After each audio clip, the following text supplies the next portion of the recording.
Put me in, Coach. What's the word, YouTube? It's your boy, Coach TDOT. They subbed me out, but I'm back in the game, Coach. I'm back with some more heat for y'all boys, man. So check it out, chat. We gonna get right into it today, man. So look, G. Today we're gonna be reacting to here's why Michael Jordan haters are terrified of his 6-0 finals record. What y'all scared about, folks? It already happened. So unless y'all trying to discredit Mike for something, that's the only reason I can see y'all being scared of it, G. You know? But over here, we love Mike. So I just want to hear what they talking about, man. You know? For all my new viewers. I don't fake none of my reactions. All my reactions are live. And we gonna watch this shit together. You know? Man, let's get into this thing, man. Without further ado. Y'all know we the best, not just the best in the city, but the best in the world, G. Without further ado. It is Mike. They don't want you to bring it up. Let's do They it. claim it's a bad Hey, make sure y'all smash that like button, man. Let's get it going. argument. They claim it's a deceiving stat. They say ridiculous things like it had more to do with the quote-unquote weak competition of the 90s than with Jordan's greatness. They know it's the only way to make an argument for their favorite player to be ranked ahead of them. Don't be fooled. Deep down, they know the argument is unbeatable if you simply say that Michael Jordan is 6-0 in the finals. If they want context, if they want logical reasoning behind the 6-0 stat, all you have to do is state the following irrefutable points, and that will shut them down for good. The first thing that they'll surely say is that Robert Horry went 7-0 in the finals, and Bill Russell went 11-12 in the finals. Does that mean they're greater than Michael Jordan? The premise of that argument drives me crazy.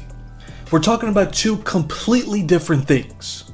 If all you're doing is counting rings and nothing else, then sure, I guess he got me there. But that's far from what we're doing. Robert Horry was always just a role player. In some cases, he was coming off the bench for some of those championship years. That was Robert Horry. He was coming off the bench for some of those championship years. He was never the primary or secondary reason why his teams won. It makes no sense to compare the two. In Bill Russell's case, we can make the argument that there were at least 3 years where he wasn't the best player when the Celtics won the title. I would include his rookie season, the 1968 season, and the 1969 season. But we can't say the same for Jordan. Dope. He was always the best player for all the titles he won. Who else in the... Nigga, Bill Russell played in the... Bro, let's get this out the way, fo. If he ain't finna say it, I'ma say it. Nigga, Bill Russell played in the NBA with motherfucking plumbers and mailmen, G, and doctors, lawyers and shit. Nigga, and there was only 8 teams back in the day. How easy could it be to win? Like, nigga, if y'all just had the best team, it was only 8 other teams. The fuck? What are we talking about, G? Like, that defeats the Bill Russell argument right there, folks. It was only 8 teams in the NBA, G, and the nigga was playing against doctors, lawyers, and mailmen and milk carton crazy niggas. He was playing against milkmen, G, niggas that used to carry milk to the cribs and shit back in the day, folks. So it don't count, folks. None of Bill Russell rings is valid in my opinion, G. I'm gonna be the one to say it, folks. If y'all don't want to say it, I'm gonna say it. His shit don't count, G. Anything prior to 1970, it don't count, folks. There's no way you just won 11 rings, folks. How do that even sound, G? Shit don't even make sense. Modern NBA can say the same. Not just that they always were the best player when they won, but for the number of times that he did it. Since the merger, there are 4 players who are in the GOAT conversation that won at least 5 titles. Those players are Kareem Abdul-Jabbar, Magic Johnson, Kobe Bryant, and Tim Duncan. However, none of them can say that they were the best player for each title they won. They all lost the Finals MVP to a superior teammate. But what about LeBron James? He won 4 titles and was the best player in... But what about LeBron James?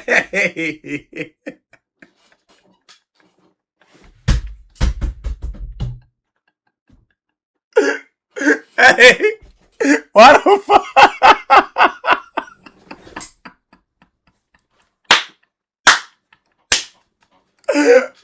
Yo, Brian, you gotta chill, G. Why is he looking like this, man? To a superior team. But what about LeBron James?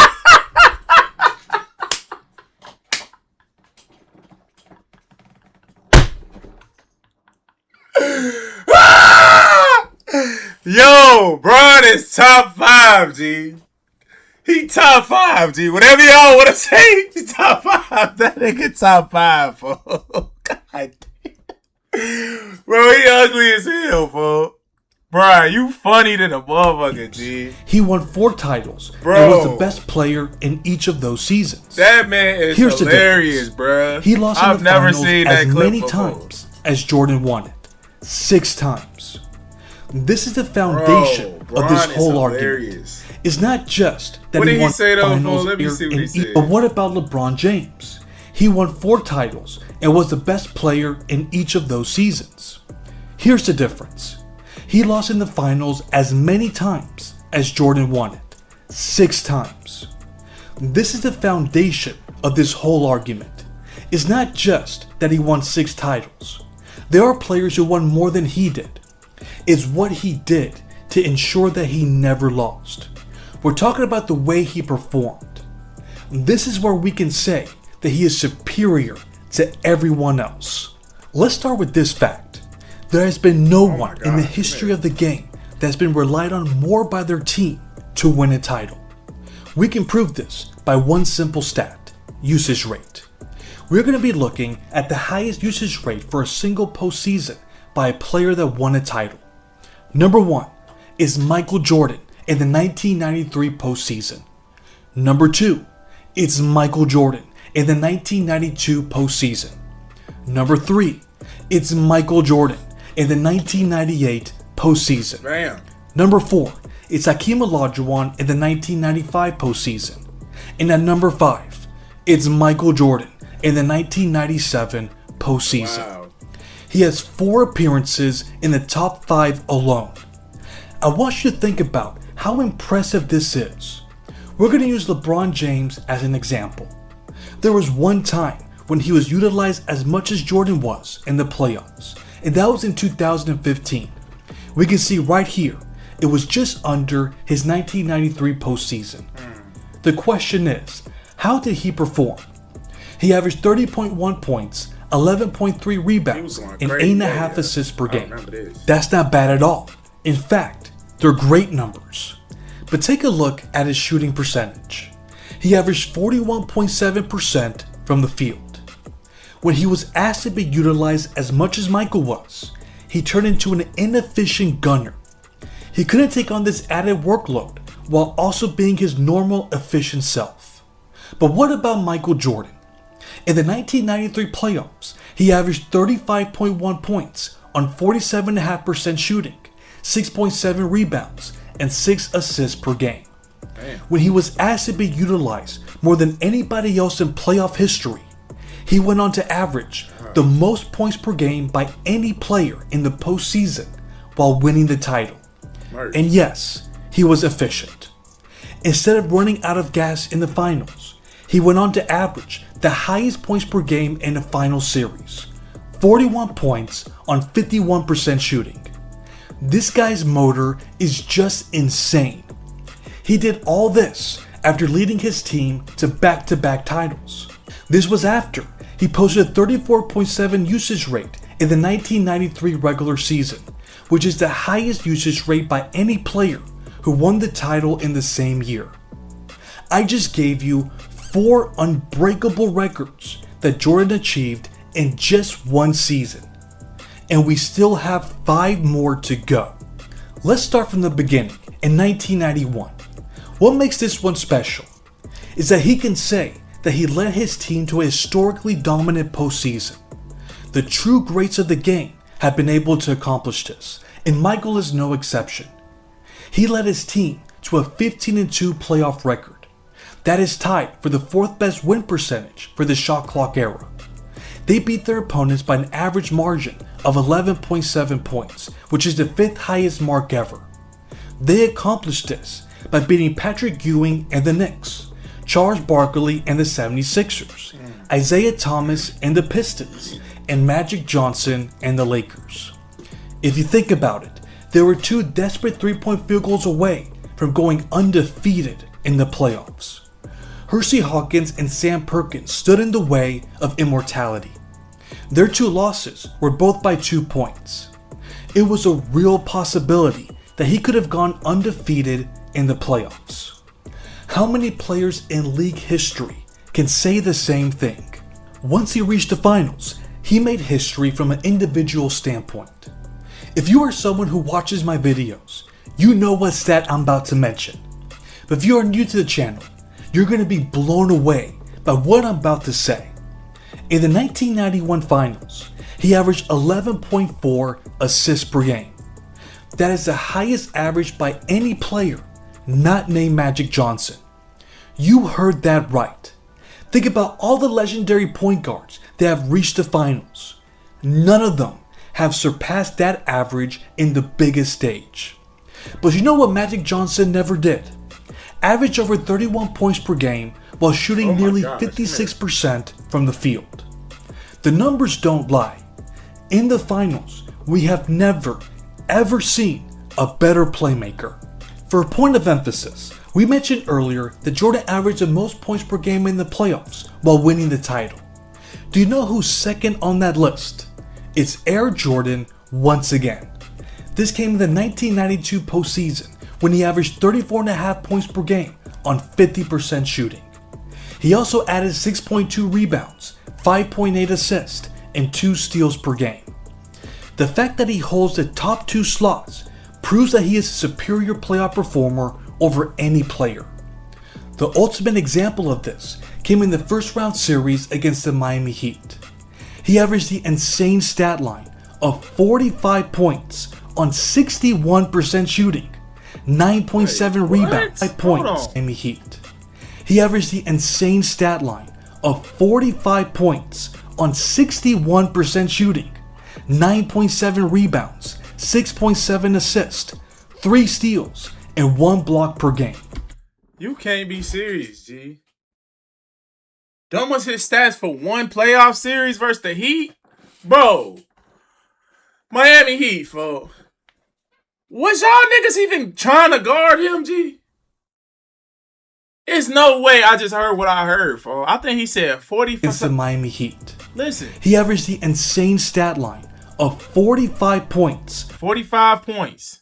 On 61% shooting. 61% shooting! 9.7 rebounds, 6.7 assists, 3 steals, and 1 block per game. Gee.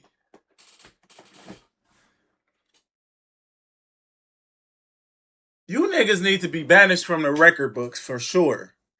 Every last one of you niggas on the Miami Heat, fuck, needs to be banished, fuck. Cause there's no way, G. There's no way, G! Like, bro, the nigga Mike might as well have been playing against some motherfucking high school players or something, G. Like, for real, fuck.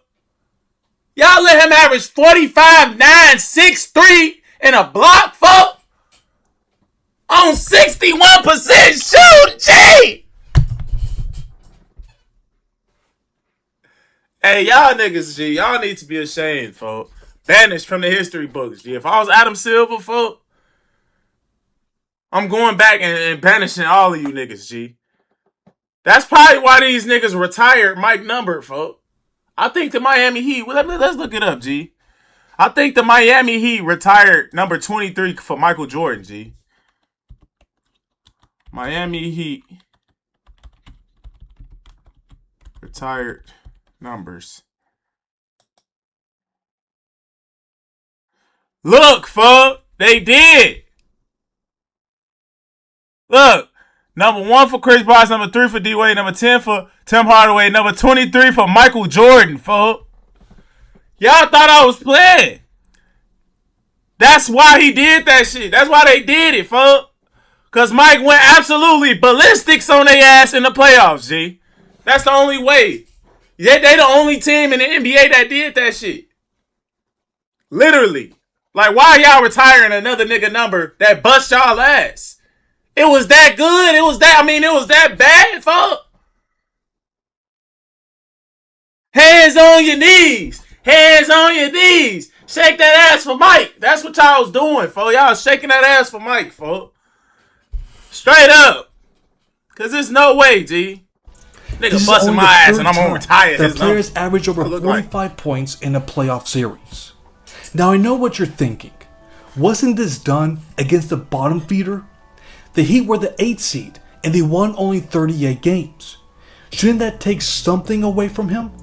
Absolutely not. No. Think about all the legendary players that were in the same situation, where they faced a subpar team in the first round because they were the number 1 seed.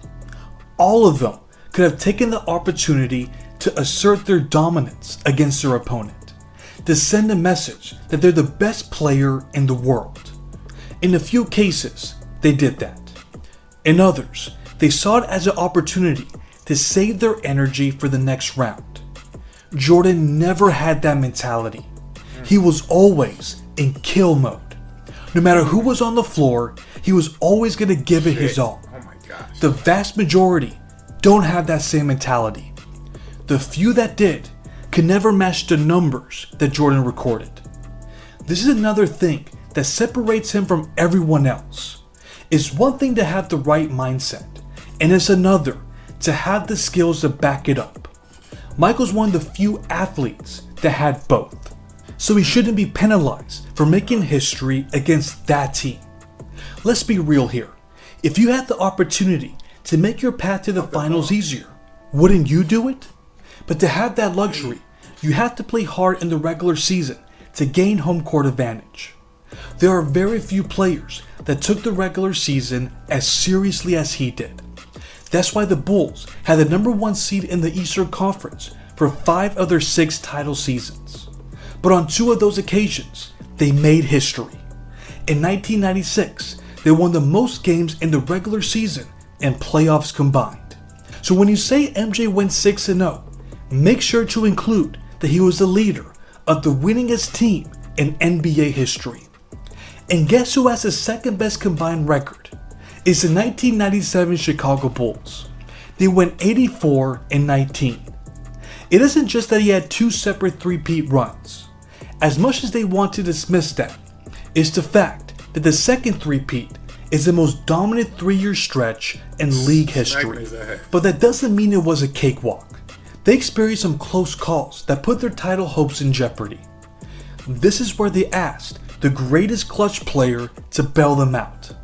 In this video that I made, we discuss in detail that his 1997 finals performance is the most clutch series from any player. He had his hands on 3 game winners. Try to find a player that's had more than 1 in the finals. While you're looking that up, you can then try to find me the number of top 75 players that have made a title clinching shot. The only one is Michael Jordan. If it wasn't for his supreme clutch abilities, maybe he would have gone 4-2 in the finals instead of 6-0. But he made sure that wouldn't happen. So when we say he's 6-0, we're also implying that he's the greatest clutch performer in playoff history. But wait, you haven't even touched Jordan's playoff competition. I wonder why. Are you scared to touch that topic, Mr. Basketball Universe? Let me direct you to this video where I did a deep dive into Jordan's playoff competition versus LeBron's. This will tell you everything you need to know about that ridiculous argument. Now here's the most important point. When we say he's 6-0, we're not just counting his rings. What it really means is that no one has ever performed better on the biggest stage. That is why he never lost in the finals. For Michael Jordan haters, that just might be their worst nightmare. That's all I know. But But now it's time for you all to weigh in. What do you think was the biggest reason why he went 6-0 in the finals? What would you say to someone who dismisses that stat? Let me know in the comments. Thanks for watching. All right, y'all. That's the end, man. What's this? Hold on. What's this right here? Do you have to believe that Michael Jordan is the GOAT? Absolutely not. Some of the most knowledgeable... See, I'm down there. We're going to watch this too. Oh, I think this already... Say that. All right, y'all. That's the end, man. Bro made a lot of good points. Videos like this, chat, when they just be talking and not really showing that many like highlights and shit like that, my mind kind of just be all over the place because they be jumping from like topic to topic and shit. But I know he had some good ass points in there. Nah, Mike the like GOAT, it had more to do. If you say anybody else is the GOAT, G, there is many arguments to refute it. You feel me? Mike is the only player that you can't really use anything other than he was getting his ass whooped by the Pistons and the Celtics in the 80s. That makes him not the GOAT. You feel me? That he didn't beat Magic or Larry when they was in their primes for real. But he beat Magic in the finals. You know, so that's just odd to me, you know, but niggas gonna hate, niggas gonna do anything to make LeBron the GOAT, or that's really the only person that people really make arguments for to be the GOAT. Like, niggas don't really make arguments like that for Kareem to be the GOAT. Don't make arguments like that for Kobe for real. Or for Tim Duncan. It's really just Bron, bro. Just because LeBron is so great statistically, but LeBron shot himself in the foot by losing so much in the final. So it's like he can't really, like, you can't really say he is just because of all the finals losses. Like you can't lose that much. Like Tom Brady, he is the GOAT of football, most GOATed quarterback. I think Tom Brady only lost 2 Super Bowls, G. If that. I mean, maybe only one. I know he lost one to the Eagles. I think he lost one to the Eagles, and he lost one to somebody else. G. I think he lost to the Kansas City Chiefs, back in like 2020 or 2021 or some shit like that. You feel me? So, but Tom Brady the GOAT because he never really folded like that. He got 7 rings. G. You feel me? So, hey, but I hope y'all enjoyed this chat. Y'all know I love hearing stories about Mike. Niggas be hating on Mike. Like, why? How y'all hating? Gee, he the GOAT. You feel me? But, hey, if y'all enjoyed the video, man, make sure y'all like, comment, subscribe to the channel, man. If you're new, it's your boy, Coach TDOT. I'm up out of here. I love y'all.